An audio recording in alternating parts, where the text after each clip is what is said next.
2023 के ज़माने के बुज़ुर्ग।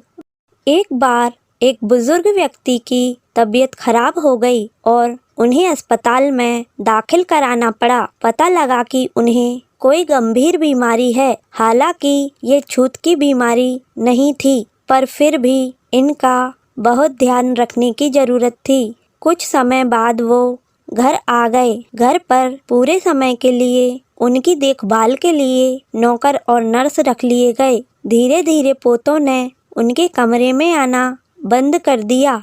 बेटा बहू भी ज़्यादातर अपने कमरे में ही रहते। बुजुर्ग को अकेलापन सताने लगा। उन्हें कुछ भी अच्छा नहीं लगता था, लेकिन वह कुछ कह नहीं पाते थे।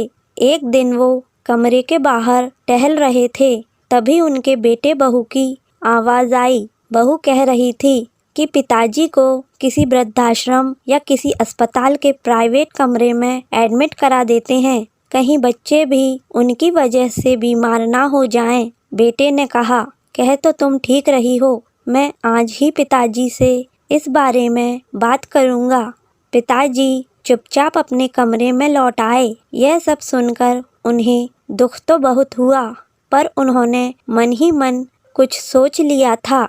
शाम को जब बेटा कमरे में आया तो पिताजी बोले, अरे मैं तुम्हें ही याद कर रहा था, कुछ बात करनी है। बेटा बोला, पिताजी मुझे भी आपसे कुछ बात करनी है, आप बताओ क्या बात है। पिताजी बोले, तुम्हें तो पता ही है कि मेरी तबीयत ठीक नहीं रहती, इसलिए अब मैं चाहता हूँ कि मैं अपना बचा जीवन मेरे जैसे बीमार, असहाय और बेसहारा बुजुर्गों के साथ बिताऊं। यह सुनते ही बेटा मन ही मन खुश हो गया कि उसे तो कहने की जरूरत ही नहीं पड़ी, पर दिखावे के लिए उसने कहा, ये आप क्या कह रहे हो पिताजी, आपको यहाँ रहने में क्या दिक्कत है। तब बुजुर्ग बोले, नहीं बेटे, मुझे यहाँ रहने में कोई तकलीफ नहीं, लेकिन यह कहने में मुझे तकलीफ हो रही है कि तुम अब अपने रहने की व्यवस्था कहीं और कर लो। मैंने निश्चय कर लिया है कि मैं इस बंगले को वृद्धाश्रम बनाऊंगा